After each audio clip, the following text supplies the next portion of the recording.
Welcome, Budget Committee members, to the first Budget Committee meeting for this fiscal year. As we appreciate all of you being with us this evening, including staff. And tonight we'll be getting the first presentation of our budget. We are very fortunate here in Beaverton in that we have probably the best chief financial officer in any school district, with the Associate Superintendent Mike Schofield and Budget Manager Jessica Jones. And we have the credentials to prove it in our budget book of getting an award. So we're in very good hands this evening. But with all the other things that are going on in our school district, our students getting back to school, it almost feels like it's the beginning of the school year and instead of the end, and that they were responsible for passing a balanced budget for the next fiscal year with a lot of unknowns as well as knowns. And so, budget members, I appreciate you all being here this evening.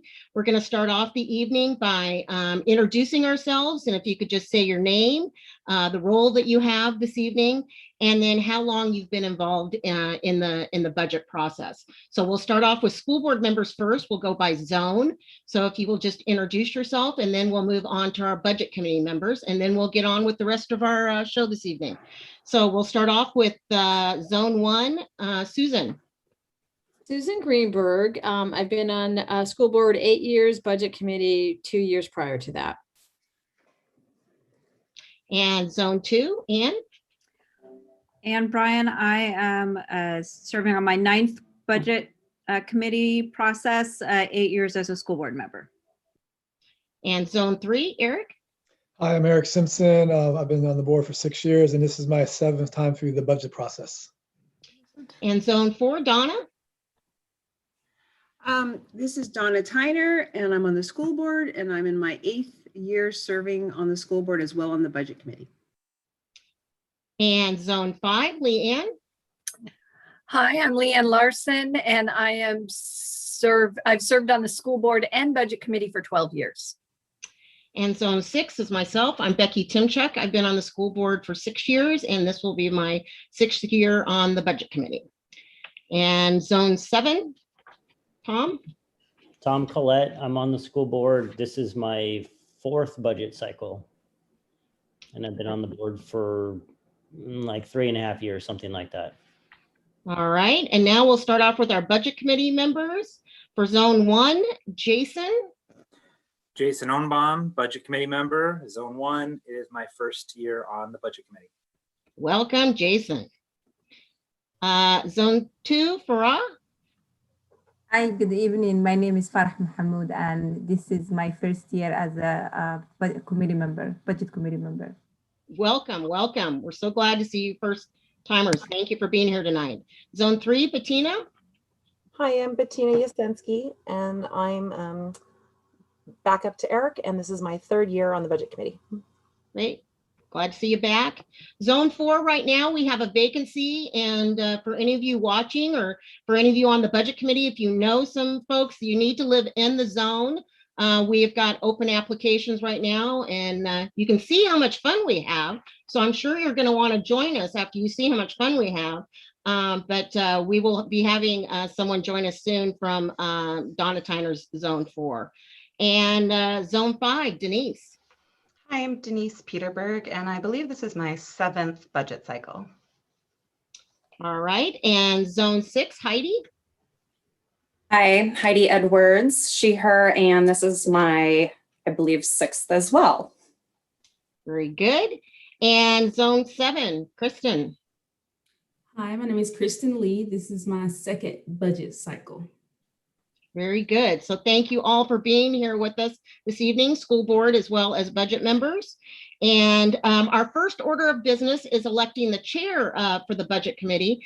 And I just want you to know that we are very, very grateful that we have had great leadership, and we have many people that offered to step up and lead this group. So with that, do I have any nominations for chair of the budget committee? Leanne.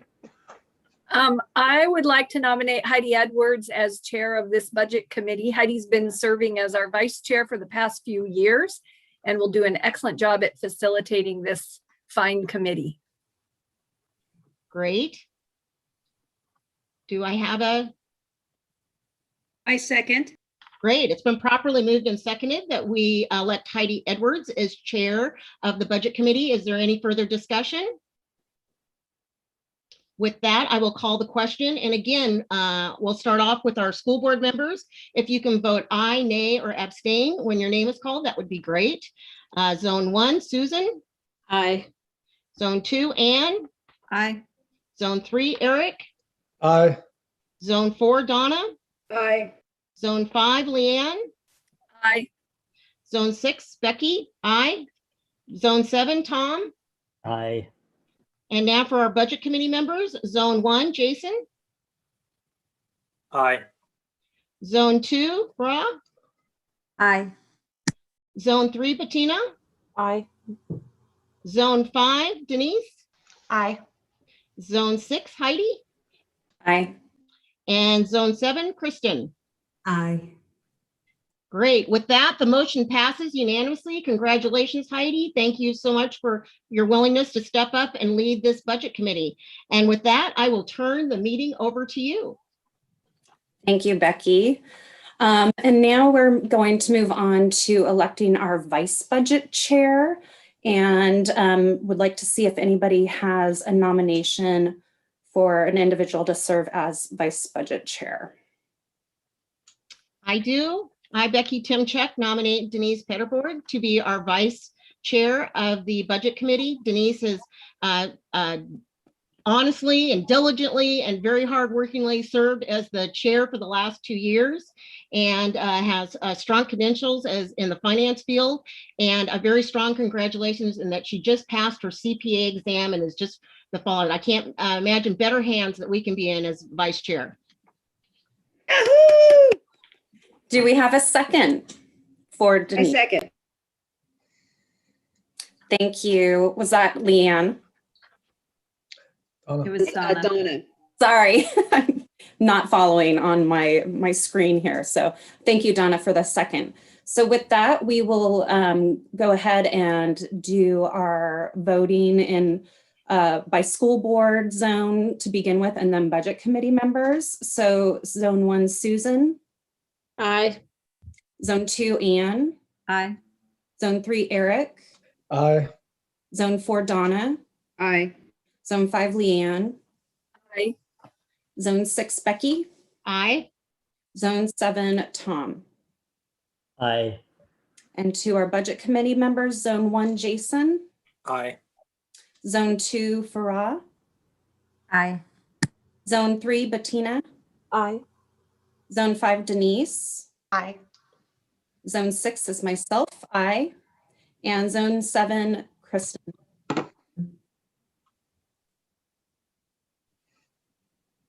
Do I hear an aye? I hear Kristen.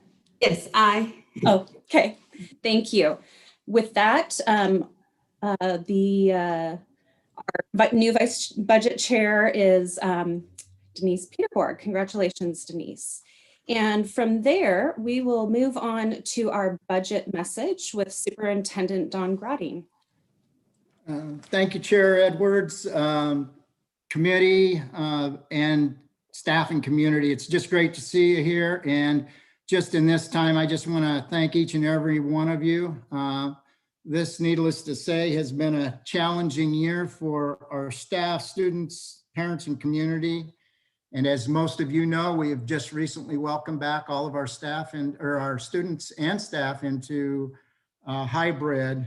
And, you know, our highest priority continues to remain the safety of our staff and students, and as we move forward, but really want to thank you for being here and all you're doing.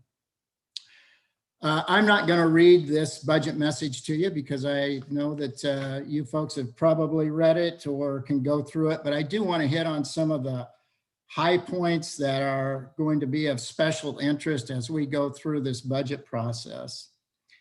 And also I want to make the intentions of the district, of our governor, of the Department of Education. Our goal is for our students to be back next year in the fall, 5 days a week. I want to make that abundantly clear. Now, as you know, sometimes we're not in control of our destiny. This pandemic has been in control of our destiny. And I don't know, I think most of you know, Oregon is starting to see a significant spike again, but this is a race against vaccinations, and we are hoping that as we become more vaccinated in Washington County and throughout our state, that we will be, and our intention is to be able to have all of our students back into our schools in the fall, 5 days a week. As of today, and you're going to hear from Assistant Superintendent Schofield, right now, our legislature has basically indicated a $9.1 billion budget for K-12 education. And this budget is does not meet our needs. It doesn't meet the needs of students in Beaverton, and it does not meet the needs of districts throughout our state. It's inadequate. In fact, it's actually less revenue than we received in the last biennium. It will not help us. It will not get us to our current service level. We believe that a $9.6 billion is what we need, and we've been advocating for that. I know that Chair Timchuk, myself, I know all of our board members, Leanne Larson has been advocating through the Oregon School Boards Association, but all of our board members, current board members, have been reaching out, as well as I want to thank our association leadership for reaching out and trying to get us to an adequate level of funding. You'll see in this budget, and Mike will talk about it a little bit, this budget is based on 9.3. In a lot of conversations with legislators, our governor and others, we believe that we will get to 9.3. It's not guaranteed by any chance, but really what we need to do is get up around that 9.5, 9.6 billion thing.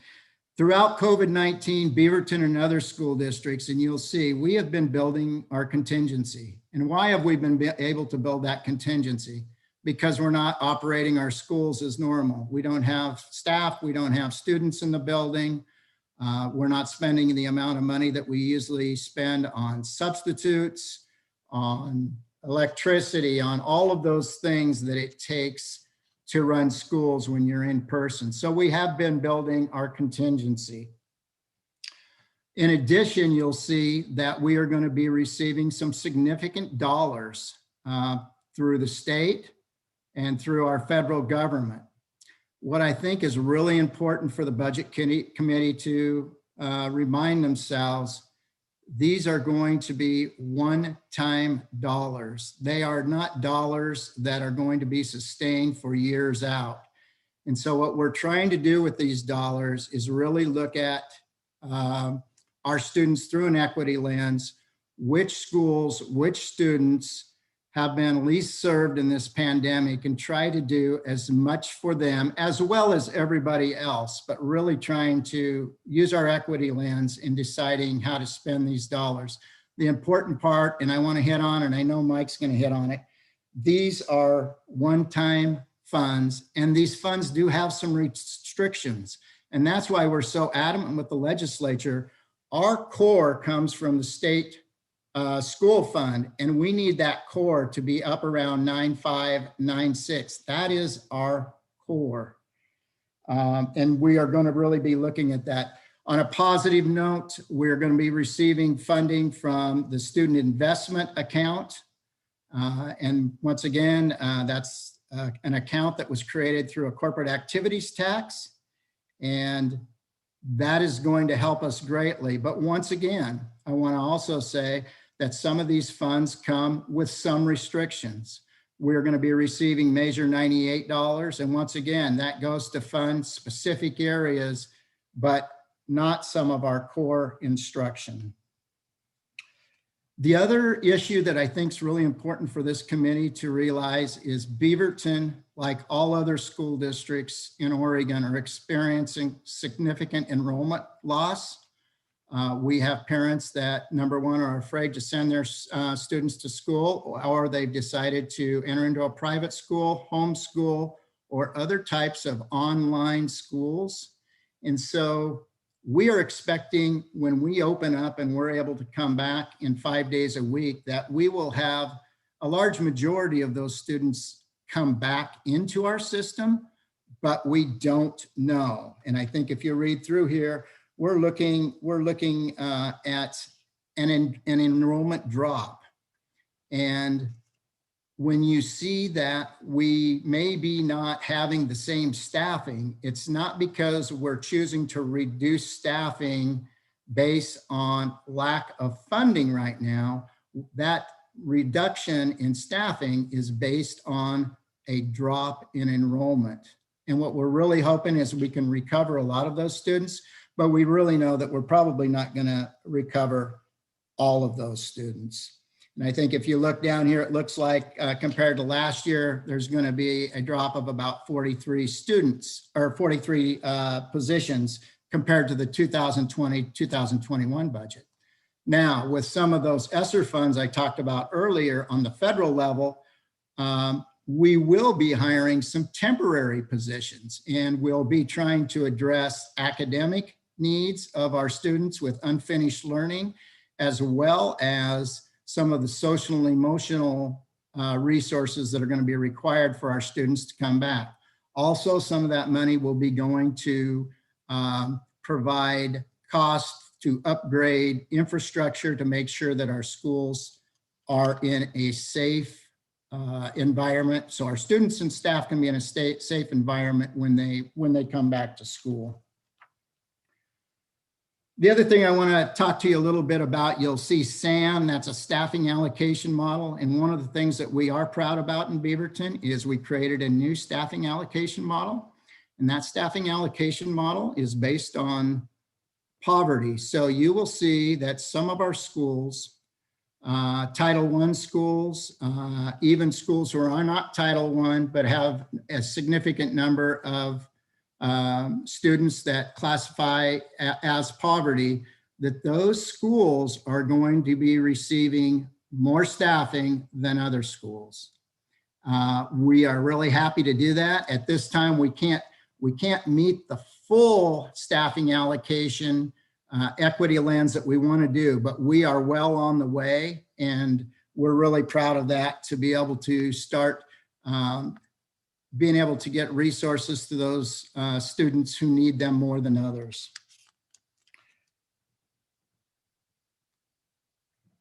In closing, I really want to thank, Becky mentioned it a little bit, but I really want to thank Mike Schofield, Jessica, but the entire business department. This is a lot of work and a lot of unknowns. We always have a lot of unknowns because we don't know what the legislature is going to do, but having COVID-19 play into this process has just been exasperating, and just want to thank the business department. Also, I want to thank our staff. As I said, Michael talked about us building a contingency.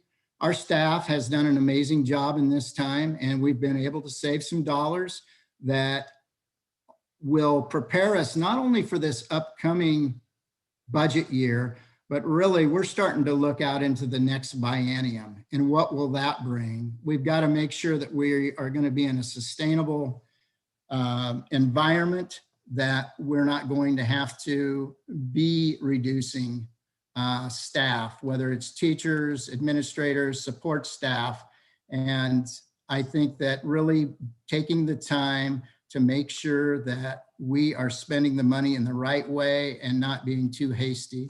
The other part that I want to mention, the other part is going to be about probably around $16, $17 million we are going to have to spend this summer.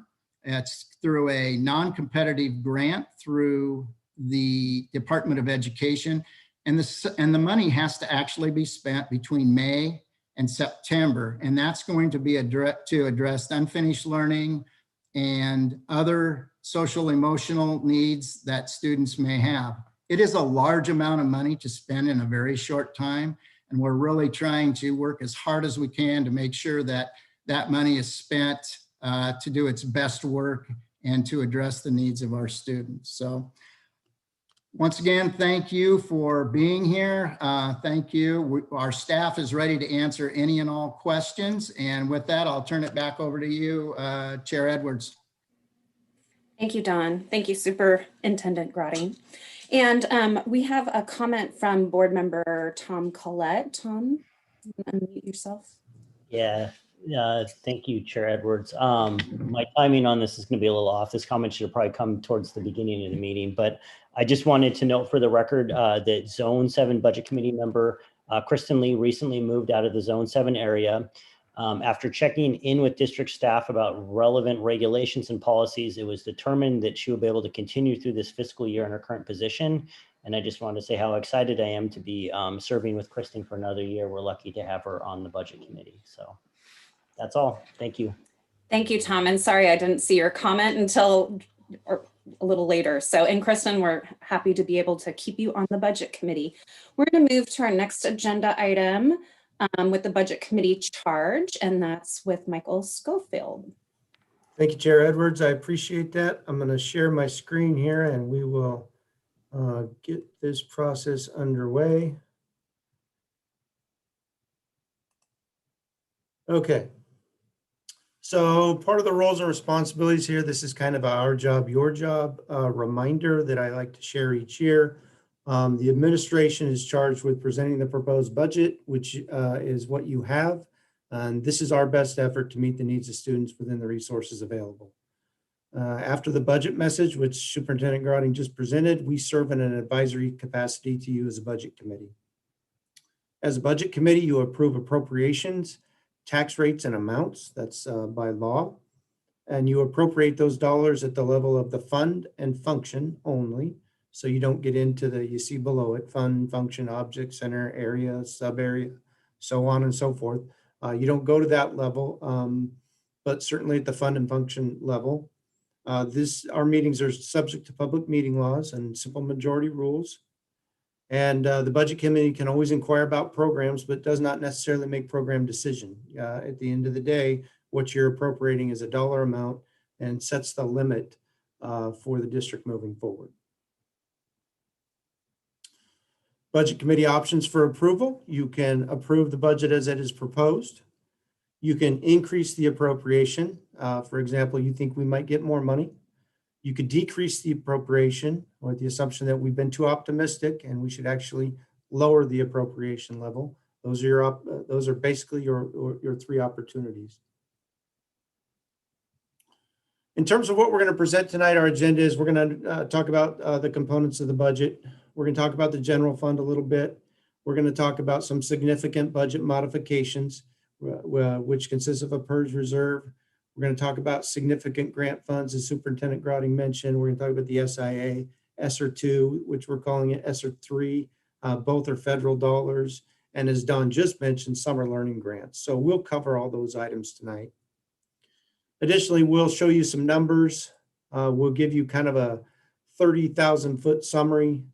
We'll talk about our next steps. We'll take a pause there for any questions. And as I go through this, if you have questions, feel free to put it in the chat or just hey you or whatever you need so that we can answer your questions. Then we'll go over the public comment we've received and we'll kind of create a summary for what you folks want to talk about on May 17th, which is our next meeting. And then Don will finish us off with some closing remarks. So components of the budget, we have the general fund, which is our core operations budget. We have special revenue funds, which are our grants, nutrition services, student body, those kinds of funds. Debt service fund that deals with our general obligation bonds, pension bonds and other debt. Our capital projects fund, which is for facility construction, acquisition and equipment. Our enterprise fund, which is none for us. Our internal service fund, which we use for our insurance reserve and workers' comp.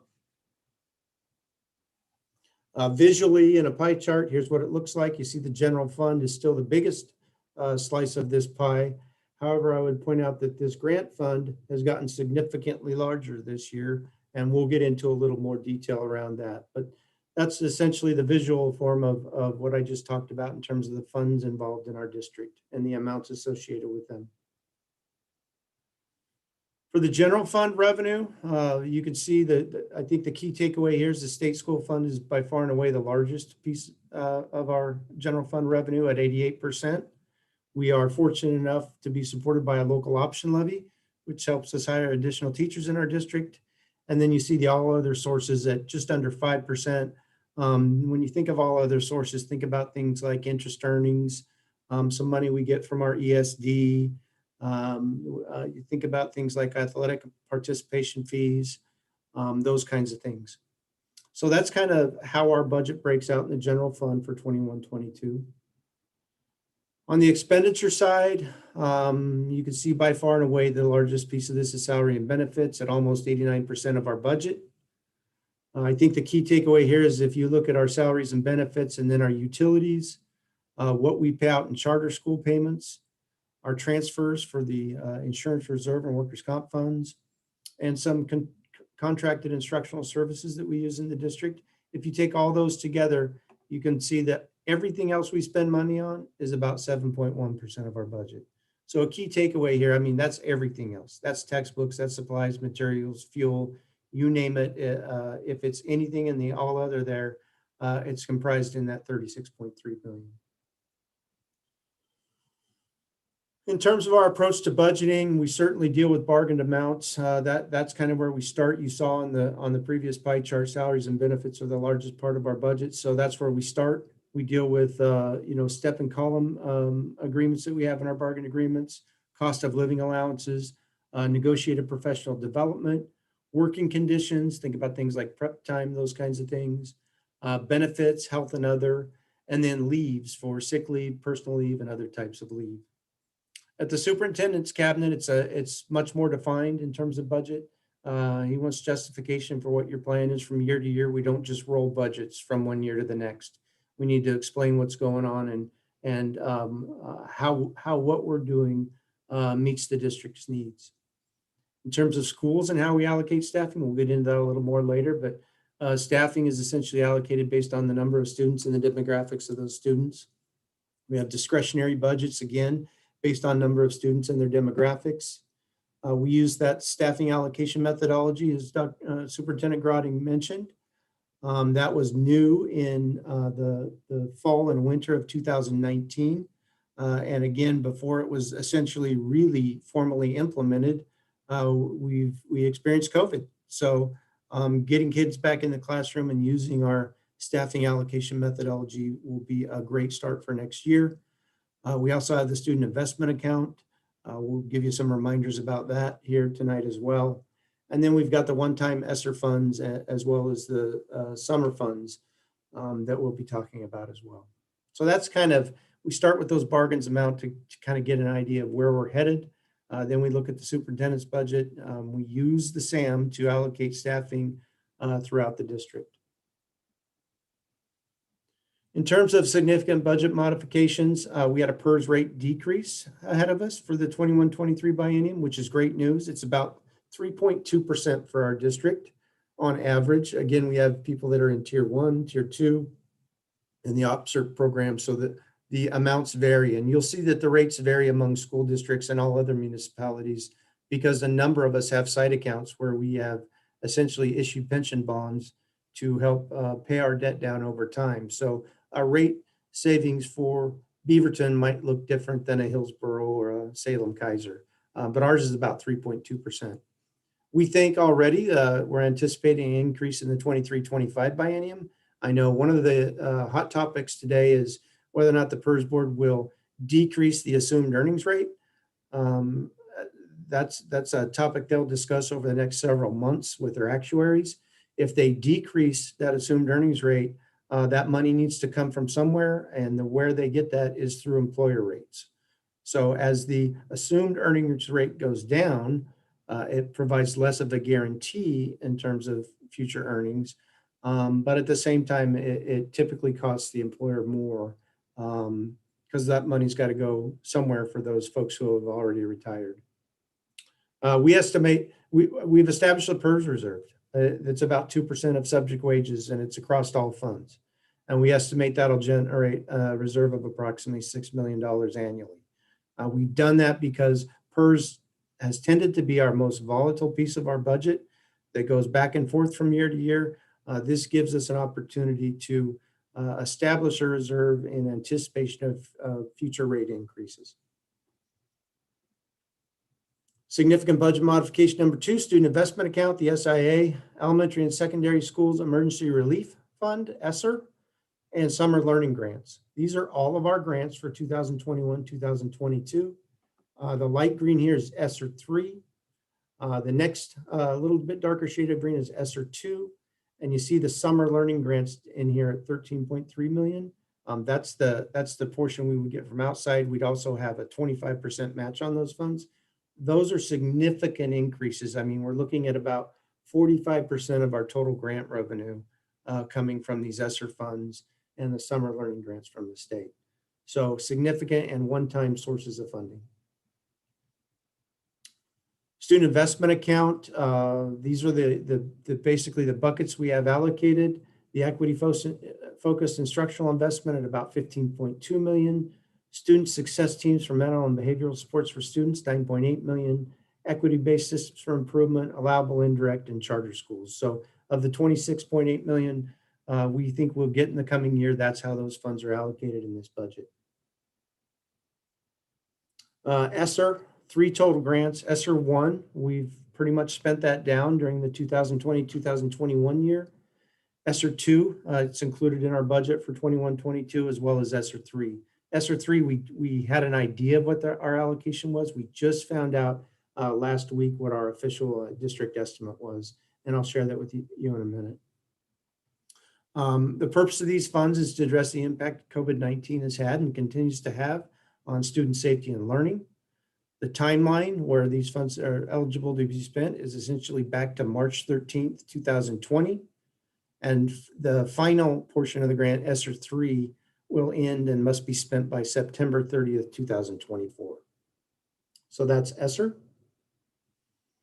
Plans are still under development. We have added some direct supports to schools currently in the budget you've seen. We added elementary student success coaches and elementary academic coaches. There will be more to come in the secondary area as well. But as Superintendent Groding mentioned at the open, this is a lot of money. These are one-time sources of funds, and we are being careful about how we put plans together. And again, they're currently under review. And our focus right now has been on items not originally able to be funded through the original SAM. I don't know, I think last year I mentioned the original SAM, which is an awesome staffing allocation methodology, in its original form was about $70 million over budget once we costed it. So we had to bring it down and make some choices. And so what we're doing, one of the things that teaching and learning folks are doing is looking at that original SAM to see where some investments might be made there. They're also looking at the student investment account. We're going to get about 26.8 million there. The original proposal that was reviewed last year with lots of community engagement was just over 32 million. So we're taking a look at things that were not funded in the SIA that might be picked up through these ESSER funds. Again, with an equity lens to help guide those decisions around ESSER. Summer learning grants, again, that was mentioned. They're essentially 3 grants. Summer academic supports at the high school level, summer enrichment programs, grants at K-8, and school childcare grants at the K-5 level. There are also some Oregon Community Foundation dollars that are available through the Oregon Community Foundation that we have found out that we as a K-12 district could also apply for. So there may be some other resources out there still. Significant piece of the criteria is we must have a 25% match. Right now, our thinking is we'll use a portion of those ESSER dollars to help with our match, as well as some other sources. We're piecing together like our Child Nutrition Services Fund. We think through our USDA dollars that we receive, that can be counted as a match. So we are currently working that through. The timeline on this is very short. We found out essentially a couple of weeks ago what the process might look like, and plans are due, or at least the initial draft of a plan is due on May 10th. Again, same thing, we're working on them, and we'll use the equity lens once again to help guide our decisions. The numbers here is our student enrollment by weighting. This probably looks similar to something we did in budget listening and learning, or maybe at our budget 101 back in March. But you can see where we were with our actual enrollment in 2019, 2020, our drop into 2020, 2021. And you see we're projecting it will bounce back, but not yet to the level we were at the pre-pandemic numbers. Those are the numbers in green, special education's in orange, ELL numbers are in gray, students in poverty is the yellow line, and charter schools are down in the blue. So that's just kind of a snapshot of both our students and the demographics of our students as we look forward to 2021, 2022. The numbers, hopefully you can see these. I tried to make them a little larger this year. This is the same thing we went over last year and again at Budget 101, and hopefully you're getting used to it. And sorry for you newbies, you'll see this going forward as well, but we essentially break the budget down into numbers for those people that want to see it numerically. And we start with the resources, and you can see, I'll look at this first column is 2018, 2019, our beginning fund balance, what we consider state-controlled resources, and those are essentially a state school fund, including our local property taxes. And then we have the locally controlled dollars down below that, and that gives us the total. You see in 18-19 of 489 million. Down below that, we do salaries, benefits, and everything else. Again, so you can see salaries were 272 million, benefits 154, for a total that year of 472 million. In expenditures. That left our ending fund balance at 16.9 million.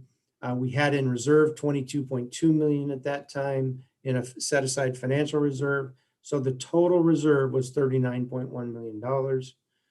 As we look across the screen, you see the actual for 1920.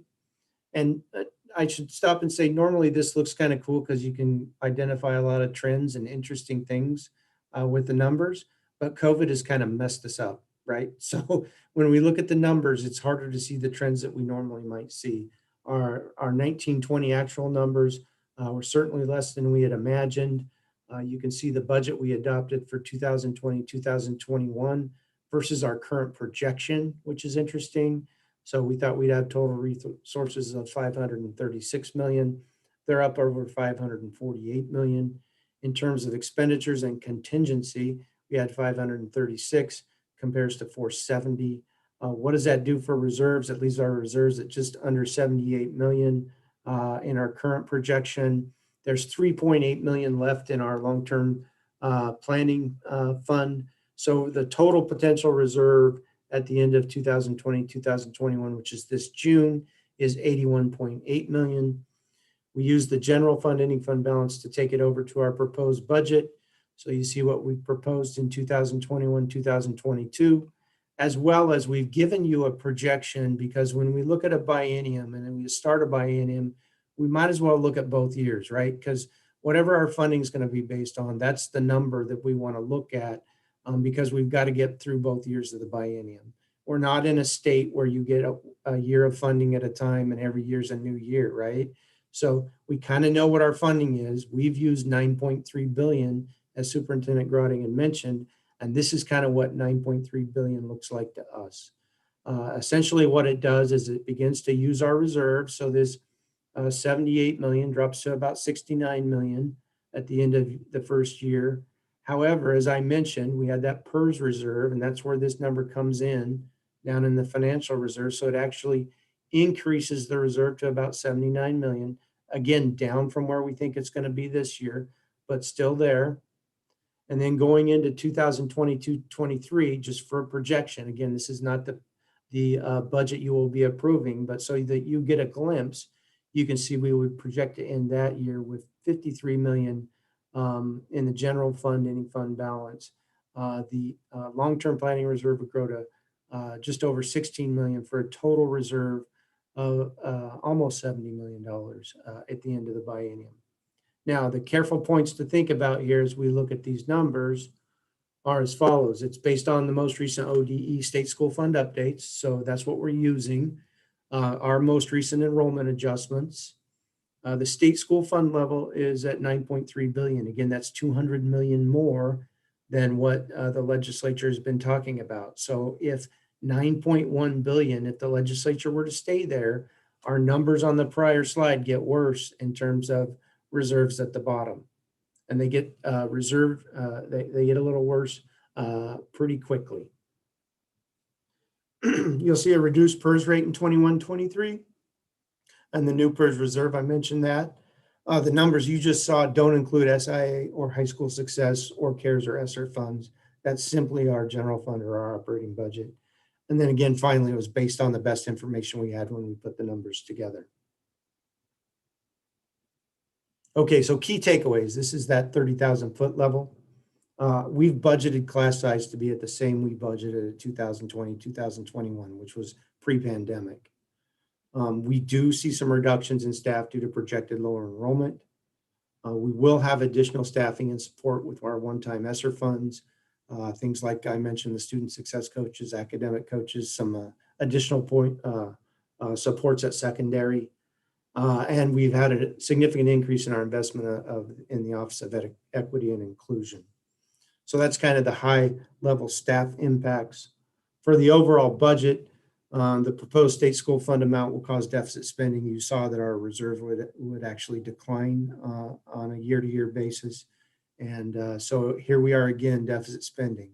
However, we do have significant reserves, so we would not anticipate any further reductions in this first year of the biennium. If the 9.1 were to hold, and that's what the legislature actually appropriated for in the state school fund, we might have to revisit that next year. Significant reserves again compared to the last several years, and again the PERS reserve is in place moving forward. Okay, next steps for us, the administration, we're going to continue to advocate for the 9.6 billion state school fund. We think that we ought to be able to provide at least the same level of services. We also believe that the SIA and ESSER funds are funds that are not only there to keep our students safe, but to meet the needs of our students for anything they need as a result of the pandemic, and not to be used as a subsidy for our general operating budget. We're underway in bargaining with BEA, and what we'll do in the next in a short-term basis, the summer learning grants are due in a week, so we'll be working hard to get those put together. And on a little bit longer term horizon, ESSER 2 and ESSER 3, and what supports we'll put in place for students with those funds. You as a budget committee, your job from here is to receive and review public input. And essentially my question to you is, what are your questions? What do you need answers to? And again, it's not to put you on the spot. It's not something you need to know or answer in this meeting. But we want to know what your questions are so we can get you at a point to where you're ready to vote to approve the budget. Our next meeting is May 17th, and I will take any comments or questions you have at this time. And I'll stop sharing so we can see each other. I have a quick question. For every 100 million that the state budget changes, how much does that change our budget? So it depends on the only tricky part of that, Denise, is we're about 7% of the total state school fund when you look in total. And then if you're looking at numbers over a biennium, you would split that number in half for each year of the biennium. So it'd be about 3.5% per year of the biennium. Or if you took the 7% over the biennium, you just split it in half. Roughly the same way of doing the math, just a little different way of looking at it.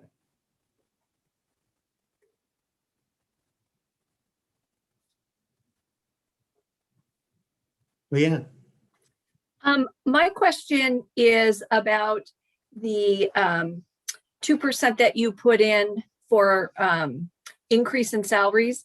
Is that just the automatic amount that happens for steps, or is that a general placeholder for also suggested cost of living increases as well, or is it for both? Thank you. Good question.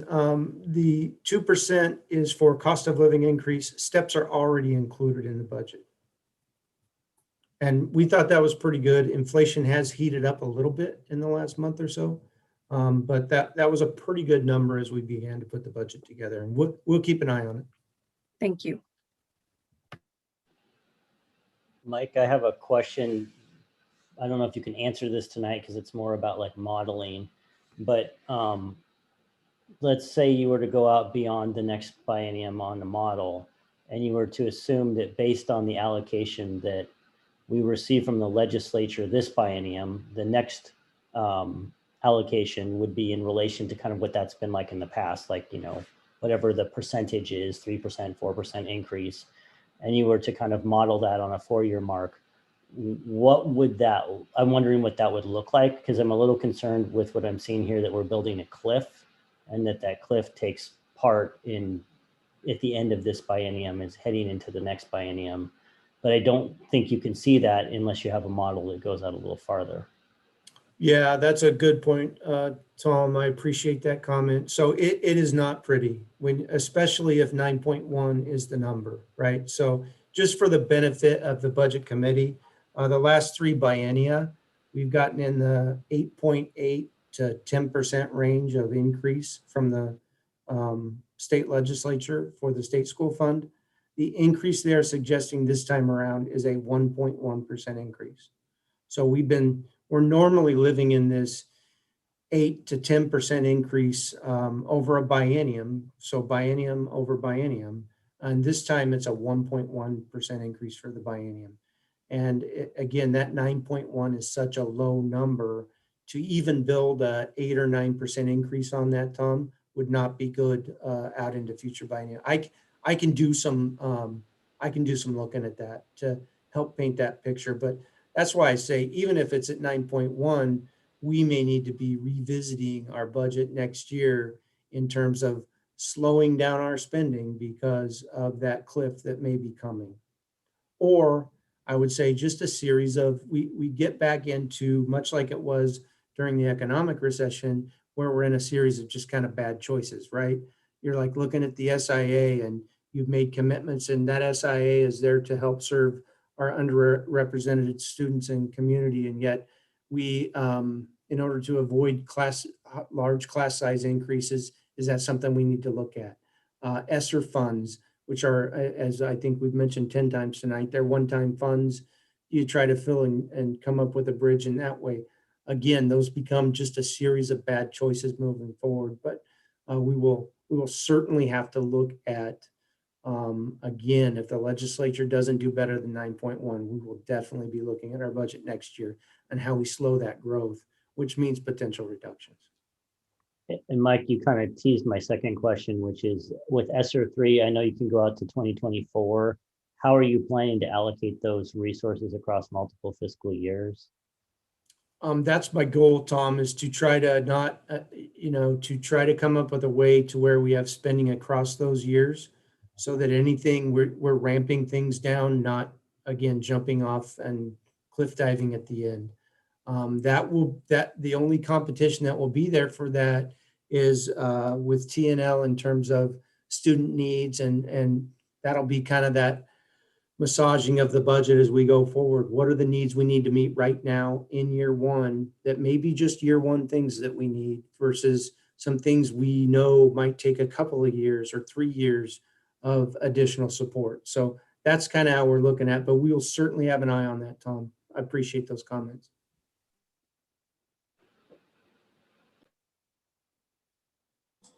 Anne, did you have a question? I did. I was mostly trying to make sure that I kept it straight, some of the things that I heard you say, Mike. And then, of course, I was meshing it with what I was considering to be one of the most clear budget documents I think I've ever, and I always ask myself, is it just because I've been around 9 years, or is it, but I really feel like we've added more and just very transparent information about how it is that we do business. And I just really appreciate that. So what I heard you say was that we were still, with our SIA funds and other state funds, not able to provide everything that we had really been hoping to as part of this this opportunity to have those extra dollars, and that staff was going back and taking a look to see, like, well, maybe we should tap into some of those previous plans. And I was curious, and this isn't something that, I'm hoping for just a yes, we can get you that. But I'm curious about what other things we're looking at as sort of a highest priority, or maybe just that reminder of all the things we wish we were doing that we know we can't because we actually are in a paradoxically tough budget situation because we're not wanting to build up too big while also best serving student needs. So I think in the packet for next time, I just like a little bit more information about some of those choices that we have intentionally had to put on the back burner. We can do that. Thank you. And all credit to Jessica Jones for the budget document you're seeing. She took a number of pages out, right, Jessica? And summarized a little more. She just does a great job. It's outstanding. One, the transparency on the SAM and the philosophy and the commitment to the district strategic plan, it just was apparent throughout. Thank you. Thank you. Leanne, you had a question or a couple of questions? I just have another one. And I don't want to get too far into the weeds, but you made a comment in your presentation about increasing in the diversity or the equity department. And I just wondered if you could just touch on what that's going to look like, what kind of positions, how is that going to be beefed up? So thank you, Leanne. That's a great question. We have some additional staff coming in to help our Department of One, which will be outstanding. We double the size of the department automatically, which is great. We also have some money in for contracted services as well as some professional development for our staff. And it's pretty significant in terms of resource. I can get you the breakdown if you'd like to see that. But generally speaking, it's some PD for our staff, where we would send staff out for some professional development, as well as the hiring of some professionals to help lead us through our commitment to being an anti-racist district. So it's a little bit of both. We'll do some where we bring some folks in to help us, and we'll also send some folks out to do some learning as well. I just want to comment that I find it refreshing to see some strategic investment that is really going to hopefully advance our district in equity work. So, and especially in bringing in extra staff to help our Person of One. So great job for having the insight to do that. It's important work, and it really is important to our strategic plan. Susan, you have a clarifying question. Clarifying question and a comment. Clarifying question is, I'm pretty sure I'm right here, that none of the ESSER funds are part of our budgeting process right now. That is all done by the district in terms of where those funds go. Is that correct? So we've kind of, Susan, good question. So we've appropriated dollars so that those ESSER funds can be spent in the coming year, but we are not finished with the prioritization and determining exactly how those funds will be allocated. So we've appropriated the dollar amount so that the funds can be spent. But again, that prioritization is still happening. Will we be part of the process? Meaning, will we see at the end where those dollars are going, or is that? I don't think that the ESSER funds will be done. We can probably give you a decent framework on summer by the 17th, at least some level of description about the plans for the summer. But I don't believe we'll have ESSER 2 and ESSER 3 completely completed by then.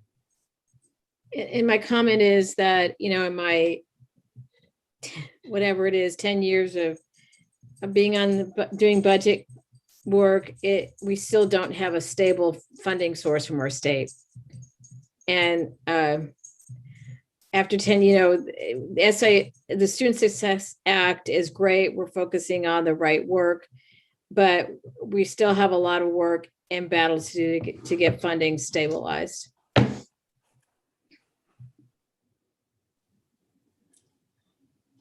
Thank you, Susan. Becky, you have a question?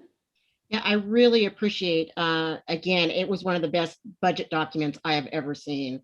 It was so easy to read, compare and contrast. I was really taken by that. So I'm just again what Ann already said, but it was just wonderful. On the SAM, which I so appreciate that we have modified that, you could really see the difference in if you went to each school. I especially went to all the schools that are in my zone and compared. And so that was just wondering, once our schools open in September, and we just don't know what our families are going to be choosing. If there's not a vaccination for younger kids, if they, who knows, if jobs don't come back, whatever the variables are here. I'm just wondering what our plan B will be with the SAM allocation. If we've appropriated the staffing and then we find out that we're 100 less students than what we projected, how will we revisit that before when school starts? Excellent question, Chair Timchuk. What we've done to kind of anticipate that is we've taken a look at our enrollment and we've worked with our demographer. He's done a great job at coming up with their projection. And I would split it by level here a little bit. At our high schools, we feel fairly confident. We retain most of our kids through this, and we've got a pretty good handle on where we think high school is headed next year. At the elementary and a little bit at the middle school, we have created a holdback of staffing. We've done a 1% holdback at those schools that are not title school, or excuse me, at title schools, we've done a 1% holdback. And at non-title schools, we have a 3% holdback currently in place. And we did that primarily, and the reason the 1% at title is we feel a little bit better about the numbers. I won't speak for our demographer, but based on what we've seen, our numbers held up better at our title schools through the pandemic than they did at some of our non-title schools. And so we have a little bit more variability in our non-title schools. So we increased the holdback a little bit there. So we've done that in anticipation of just what you said. We don't really know what enrollment's going to look like. That's our effort to kind of contain where we're at. And we'll certainly have to address staffing again this August and in September. I completely anticipate looking at staffing again at that point. If I can add to Becky, in talking with our principals too, they would much rather add staff if they get an increase in enrollment than have hired staff and then staff either have to be reduced or transferred in the middle of the year. That's really difficult for them. So the majority of our administrators said, you know, let's be a little bit more conservative. And if we get a spike in enrollment, like Mike said, we're going to have some holdback to be able to adjust class sizes if need so, but it's much better than having to reduce or transfer during the school year after, you know, students come and they start building those relationships with their teachers. Denise, I see you've got questions. I do. I have two questions. I'll just ask them both now. I know that over the years that we've been in the district, we have kind of changed up the way that we've done professional development as far as having early release days and that sort of change. So I'm wondering if there's a plan for any built-in time for professional development like that for the next school year. And then I was just also wondering too, if we have any plans to use any sort of significant portion of the summer funds starting this fiscal year that we're currently in, because I noticed your slide said you could start using them in May. So I didn't know how much we were using before this next fiscal year starts. Excellent questions again. We may begin using that. One of the things we can use some of those summer dollars for is some technology. And I know that Steve Langford, who is in this meeting, is chomping at the bit to get some technology pieces coming here that he can get here fairly quickly for use in the summer. So I believe that we will. Programmatically, I know there will be some money we'll need to spend to get things started. So yes, we'll spend some of that money now as well as over the summer. Relating to PD, we don't have plans at this time to do a late start or early release in the coming year. I will leave it to my friends in TNL And maybe they can address that at our next meeting about specific plans for PD for next year. Because I'll get out over my skis here real quick. And so we'll leave that to them at our next meeting, if that's all right. Denise, I might be able to add in a little bit, and I know I see Kayla's on there, and I don't know if she feels comfortable coming on, but once again, I think one of the reasons we build our contingency is because in our teaching and learning budget, sometimes we did have funds in there for whether it's teacher release, for groups of teachers to be able to be released, to hire substitutes, and they're getting their professional development throughout the day. And so, you know, I believe that when early release went away, we had to figure out how are we going to now provide that professional development to our staff if it's needed. So some of that could look like before, after school stipends, but I think probably a lot of it has to do with being able to provide some release time in the day. So I don't know, Kayla, if I'm on the right place or if your legs are long enough and you need to kick me underneath the table. No, I think you did a good job. I think, honestly, Denise, these are the things that we're working on right now. We are looking at what our PD needs are for next year, moving from COVID back into the classroom and trying to evaluate those needs and making a plan. And the plan may look different at elementary than secondary, but it is something that we're currently working on. Thank you, Kayla and Dawn and Mike. Jason, you have a question? I think you kind of alluded to it. Well, I had two parts to my question, but I think the work that Steve Simpson's going to be doing kind of alludes to the technology question I had. The other one I'm curious about, and I don't know if you can speak to this, Mike, is are there lessons we learned this year? Because you talked about the differences in the budget projection versus actual in terms of maybe, I don't know, something as simple as print or paper costs and things of that nature that we could look to and say, okay, how does this change what we can project in the fall?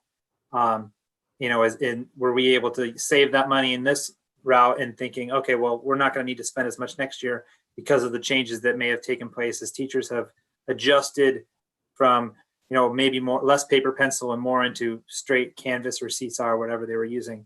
I'm just curious, what are some of the highlights or lessons that we've learned this year in that area that we can carry over in our budget for next year? Excellent questions, Jason. And I would suggest anecdotally, yes, right? So I haven't had a meeting with all of our principals to talk about, you know, some of those lessons learned that we picked up, but anecdotally, I've heard from them about things they're doing now that they won't go back to the old way of doing moving forward. So anecdotally, I would say yes. Systematically or systemically, that more to come on that, right? In terms of what we integrate overall as a district. But yes, long answer to yes. Thanks, Jason. Do committee members have any other questions?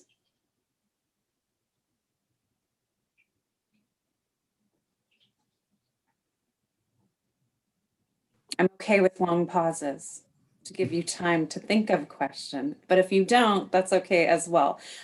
We will go ahead and move into the next agenda item to review our proposed budget document. And so I'll pass it over to Jessica Jones. And this is a great time if you have questions as well, you can go ahead and put that in the chat for our committee members. Jessica. Okay. All right, there's my slide. So for the budget document overview, it's going to be really similar to what I shared at Budget 101 on March 8th. But there are a few pieces that I think we should touch on again. The document is broken into 4 major sections. As you can see on the slide, the executive summary, the organizational section, financial section, and informational section. Next slide, Mike. The executive summary is meant to be a very high-level look at the overall budget, and it could be a liftable standalone document and present an overview of the 21-22 proposed budget on its own. In this section, you'll find mostly data for all funds, not individual funds, as well as the enrollment history and projections and some benchmark data. And on the next couple of slides, I'm going to direct you towards a couple of pages that I think are important in understanding the overall budget. Next slide. All right, first is the summary by fund. This is found on page 10 of your proposed document, and this is the only place in this section where you can see individual fund data. Though it's not really detailed, it's just a total for each fund for the past 4 years of adopted budgets, as well as the upcoming 21-22 proposed budget. Even though it's very summarized, you can still see the shifts in each fund over time. In particular, you can see the capital projects fund coming down over the last couple of years, as well as the grant fund ramping up over the last couple of years. Next slide. The next page I would recommend looking at is the all funds, salaries, benefits, and positions on page 12. This shows 3 years of actual data as well as the current and proposed budget years. It's important to note that these 2021 numbers are budget, and they include the original fully funded SIA plan, as well as some reductions that were made early in the 2021 year due to the pandemic. Because of this, the 2021 numbers look higher than it actually is. So even though we anticipate adding some positions with ESSER 2 and ESSER 3 funds, these positions haven't been finalized, like Mike has been saying, and they're not included in these 21-22 numbers yet for the position counts.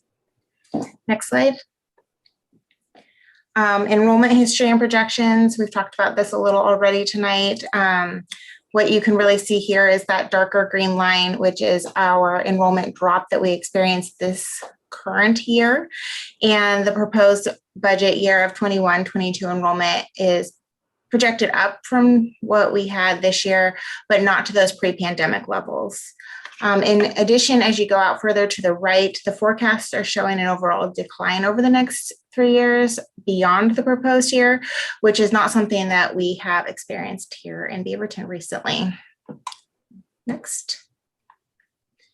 The organizational section. This section is very narrative. I'm not actually going to pull out any specific page in here. It contains a lot of information about the district as a whole, our measures of student success, department information, budget process, and financial reporting descriptions, as well as multi-year investment summaries. Next. Okay, the financial section is exactly as it sounds. It is a lot of financial data. It has it, lights out. It has it at both the summary level and at a detailed level for all funds. And in this section, we include debt information and capital projects. And then 2 more pages that I'll just go over really quickly. Next. Pages 59 and 60 are our variance analysis. This is done for all funds, and it describes any major variances that exist between the proposed budget and the current year adopted. The criteria for each fund is found in each of these sections. But just as a reminder to this page, this is a variance from the current year adopted budget, not the actual data or projections. Next. Okay, page 70 is general fund budgeted positions.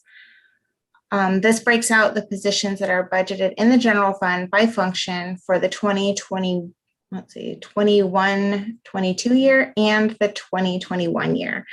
And this document also looks at budget to budget, not actual to the proposed budget. Next. Okay, so this is the last of the 4 sections. It is now, I think, the largest section, and that is because it has a lot of different pages that just show different information about the schools, enrollment information, the teachers that are allocated on a ratio, and how those resources are allocated to the schools, and summary pages for each school. So with as many schools as we have, that adds quite a few pages to this section. Next. So this document here on 168 is our ratio teacher staffing page. This shows how many classroom teachers are allocated by the ratios that are described in the staffing allocation methodology, or SAM. This document used to be just general fund and local option levy, but since we've added SIA and the equity-based staffing model we implemented in the current year, it now shows general fund, local option levy, and SIA in order to get to the total number of ratio teachers for each school. So something to note here is that in the 21-22 proposed budget, the local option levy is providing 278.6 teachers, and SIA is providing an additional 113.6 teachers. Next. Okay, so immediately after that is the personnel resource allocations, and this just shows position counts by type of position for each of the 3 prior actual years and the current year, as well as the proposed budget year. So this breaks it down by our licensed staff, classified, and administrative, as well as positions for each of these years. And then the last one, next slide. Yes, last one is the school summary pages. So these pages, 207 through 262, there is one for each school, and they have just a lot of data on them for each school, enrollment history and projections, staffing information, financial data, demographic information, test scores, average teacher experience. So there's a lot of information kind of jammed onto this one page. The one thing about this that is different than the ones that we've presented in the prior years is that we've adjusted the 2021 data for staffing and financial information to be as of March 31st, 2021. This was the last full month that we had before the document was printed. In the past, we've only included budget information for the current year since the year isn't over right now. But with a year like this one, we thought it was important to show on this page how the 21-22 budget differs from what is actually happening in each school, not what we had originally planned for each school. And I believe that's the last slide I have. There you go. Thank you, Jessica. Yes, thank you, Jessica. Do any of the committee members have questions? I will make a comment. It is a beautiful document. It's a lot. And so thank you to you and your team for everything you do to prepare it. And I would agree that we've definitely made some great additions over the time that I've been on the budget committee to really help us understand what all this means and really articulate it. So thank you, Jessica and team. Any questions? I had a quick question. Denise. This is definitely not a criticism because I'm all about that less is more, but this budget is noticeably thinner than previous budgets that we've had. So without me having to put it side by side, are there sections that we didn't include? And if so, could you explain why we left those out this year?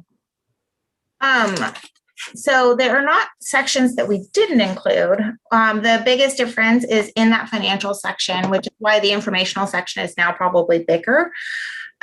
What we have done in the past is we have broken down our objects into a little bit more detail. And what I did was roll them up into salaries, benefits, purchase services, supplies and materials, capital outlay, other objects, transfers, and contingencies.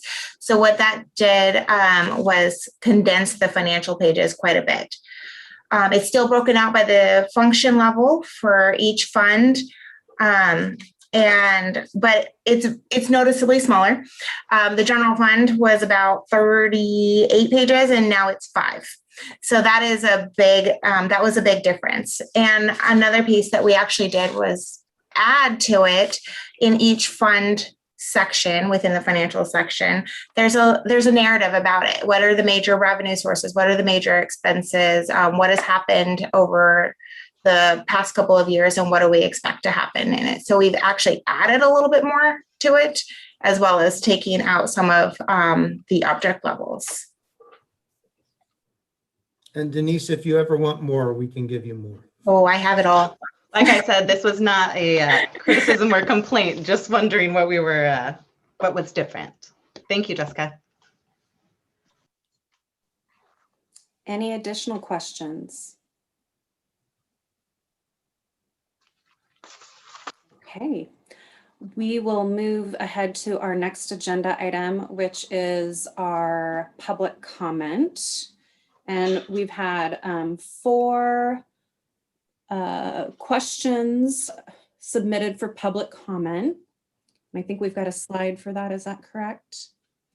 So the first question being, Governor Kate Brown has proposed a $9.1 billion education budget for the next fiscal year, which will create a 20 million BSD budget deficit. What impact will this have upon the BSD budget? And what effect will it have upon BSD positions? Who can respond to that? So Chair, you can see we've included a response there talking about what and I think we've said it many times tonight, that the 9.1 doesn't get us to our current service level needs. And, you know, we're going to continue to advocate for that 9.6 billion. It does at 9.1 cause us to deficit spend. We're even deficit spending at the 9.3 billion that we've used in our budget document. But we do have reserves, and we will be using some of those over the next couple of years, even at the 9.3. Thank you, Mike. Second public comment was, does BSD have reserves that it can use to minimize staffing and service cuts to students? So that's exactly where we're at. We're using some of those reserves, not as much. Again, at 9.3, we'll use much more if the legislature stays at the 9.1. It looks more like it did in March, if you remember, where we were closer to a $20 million a year deficit at that point. So again, that might cause us to take a look at our budget next year in the middle of a biennium if the funding doesn't come through. Great. And question 3 that was submitted, are there any student success fund like laws proposed that could close the budget gap that Beaverton constituents could support? And again, our response, the SIA is part of the Student Success Act. Again, we're projecting $26.8 million there, and with 15 million in classroom teachers allocated through our equity-based formula. There are not programs being proposed in the current legislative session that would bring additional revenue to the district, but SIA is the one that we currently have. And again, what we'd like to do is offer those students to our most needy, or offer those resources to our most needy students, as opposed to dealing with classroom teachers there. And last question, what can Beaverton constituents do to support BSD and teachers? So that was teed up for us. I don't know who made that comment, but we appreciate it. Again, we would encourage our supporters to contact their local legislators and advocate for that 9.6 billion again, so that we can meet our current service level needs and also meet the additional needs of kids as we come back from the pandemic. Thank you, Mike. And thank you to those of you who did submit public comment. We do have public comment open for our next meeting. And can somebody speak to the dates regarding that? Maybe Jessica, since you're up next, we'll hand it over to you for the next meeting. And I was going to say, do you want to do that? Because I have that right in my notes of what we should cover in the next section. Go for it. All right, it's all yours. Okay. So for the, we do have the public comment open.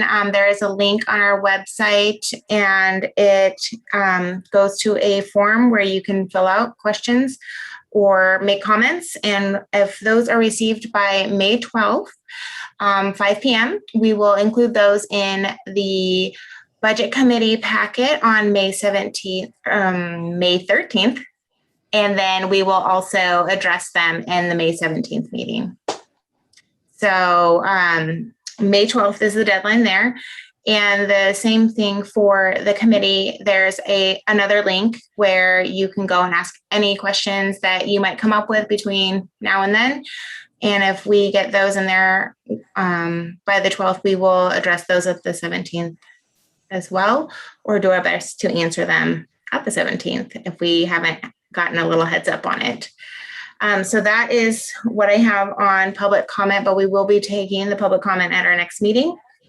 Also at our next meeting, I'm going to go through my list here. What I have for things that we need to bring back to the next meeting is information about the things that were put on hold from the original SAM model that were great things, but we did not have the funding for, as well as hopefully some summer framework for that summer learning grant from the state.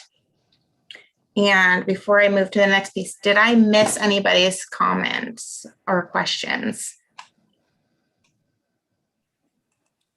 I would just want to follow up, Vice Chair Collette. Did you want more data and hard dollars? Or did I describe it well enough?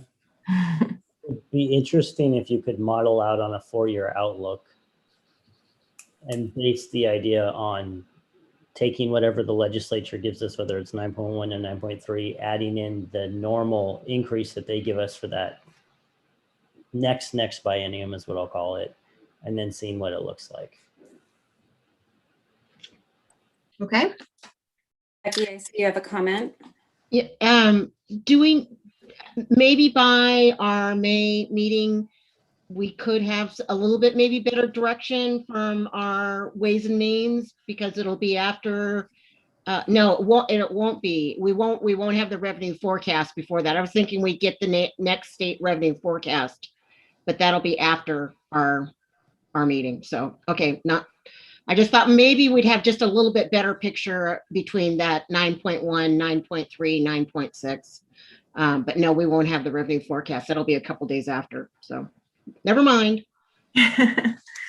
Thank you, Becky. And thank you for also testifying with Ways and Means with the roadshow here in our district as well. So any other comments or questions, or Jessica, do you have anything else to add? So also at the May 17th meeting, we will be approving the minutes from this meeting, reviewing any additional public comment that we receive. We will be voting on the approval of the 21-22 proposed budget and the tax levies. And that is all I have. Great, thank you. And our final closing remarks, Superintendent Grading. I think Anne had a comment first. Excuse me. Yeah, sorry. I see Anne has a comment here. Sorry about that. All right, I just had, as I'm thinking about new budget committee members, I'm realizing and hearing some of the comments that have been made already. One of the challenges of working on the school district budget committee is the large amount of unknowns that we are asked to make decisions in the middle of. I think, unfortunately, as Susan alluded, that is a constant. We don't have a stable funding source, and I know that is frustrating for all of us.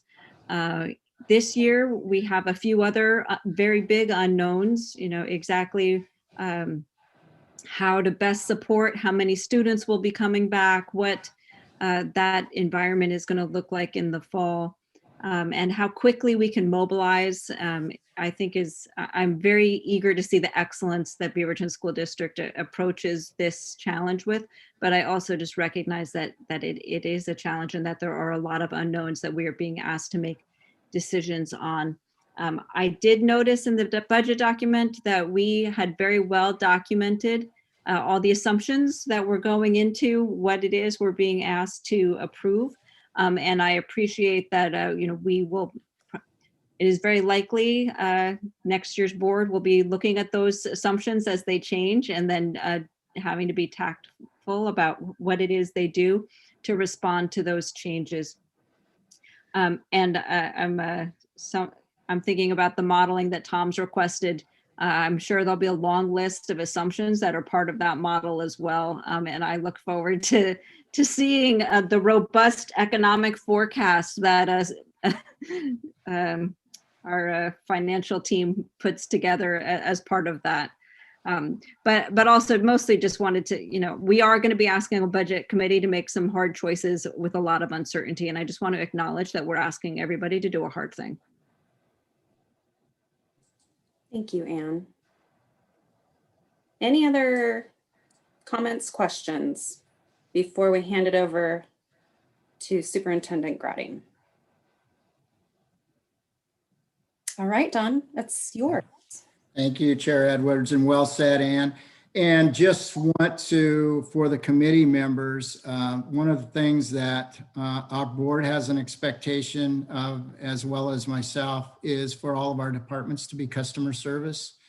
And our business department, along with several of our other departments, are setting that example. So if you have some questions, specific questions, and especially possibly some of our new members, feel free, Mike, Jessica, and the entire crew. If you don't understand something, please reach out. They'll do everything that they can to make sure that, number one, they get you the answer, and so that you feel comfortable. Because when you first open up one of these documents, it can be absolutely overwhelming trying to decipher general fund, grant funds, and everything. It's absolutely overwhelming, even if you've been in the business some time. But the one thing I can promise you is our business department is so customer service, and we're willing to help in any way. And once again, just want to thank you all for spending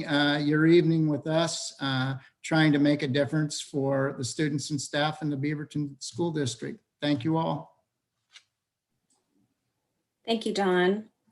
And just a quick reminder, we spoke about it at the beginning, but Zone 4, we do have an opening and are accepting applications for anybody who lives within Zone 4 to serve on the Budget Committee. And you can go to the BSD website for more information about that. And with no further ado, can I get a motion to adjourn the meeting?